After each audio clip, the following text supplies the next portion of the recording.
განვადებით მედიკამენტებს. რეფორმატორების თავმჯდომარე რუსთავიორის ეთერში გადაცემა პოსტსკრიპტუმში გასულ სიუჟეტს გამოეხმაურა. ირაკლი ღლონტი ვარაუდობს, რომ თბილისის მერის ძმა დანაშაულებრივ სქემაში გიორგი ჟამუტაშვილის დავალებით აღმოჩნდა, სადაც ორივე პირი სისხლის სამართლის დანაშაულს ჩადის. რეფორმატორების განცხადებით, ჟამუტაშვილი პარტიის ყოფილი წევრია, რომელიც თაღლითობით შედგენილი ყალბი დოკუმენტების გამო გარიცხეს.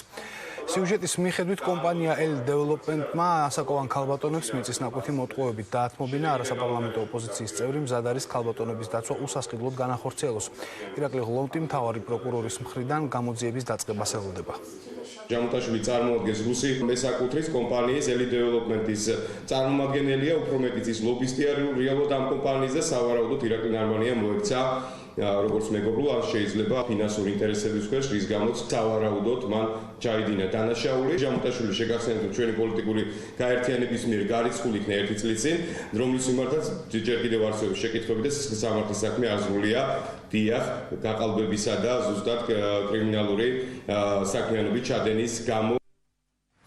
დემოკრატიული მოძრაობა კოალიცია ქართული ოცნების ერთ-ერთი ლიდერის ლევან ბერძენიშვილის გუშინ გაკეთებულ განცხადებას ეხმაურება, რომელშიც საუბარი იყო საქართველოს ნატოში გაწევრიანების